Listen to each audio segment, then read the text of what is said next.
Welcome back to Morning Trade Live. Time for Inside Out here in Denver. We got Tom ready to trade in Chicago, but I'm sitting next to Dan Aherns, joining us to talk some ETFs.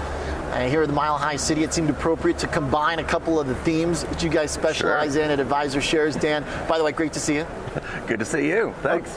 So we're traveling. We're going to talk some hotels, but you've got the pod shirt on. Of course, we're in Colorado, so how can you not talk a little cannabis? How are you thinking about the industry? Because obviously for investors, it's been a pretty painful trade. Yeah, it's painful. I can't draw away from the fact that it's been a year and a half down while we've been waiting on this federal reform that our politicians promised a year and a half or 2 years ago.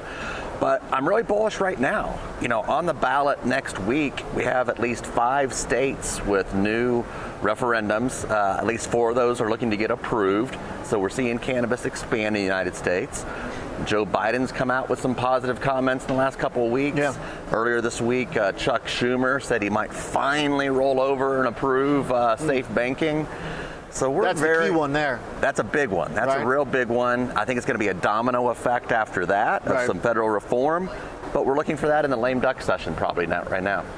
As far as the investing strategy goes, how do you guys do it in MSOS? How do you figure out which companies you want exposure to? Do you just have to get kind of a broad swath and find out how the gnashing of teeth in a new industry will break some companies, make some companies, and you just hope you're in the right ones that make it? Yeah, well, it's a small universe of stocks, so we like to think we know these stocks very well, these companies very well. And, you know, MSOS is the all U.S. exclusive version of a cannabis fund. It's the biggest cannabis fund in the world right now. But we really heavily concentrate in the few biggest cannabis companies in the United States, companies like Green Thumb Industries, Curaleaf, Trulieve, really heavily weighted in those in the top holdings of the fund.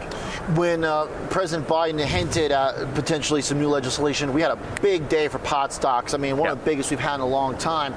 But then ultimately, they gravitate down with the rest of these growth themes. But if we do unlock some of that potential legislation, particularly the banking side, could they extract themselves, to maybe use a pot pun here, from the rest of the growth stuff getting beat down? We like to think cannabis can have a very low correlation to the overall market. We think it can go the opposite way of the overall market. I mean, good gosh, it's been down dramatically in the last year and a half, even while cannabis sales are expanding.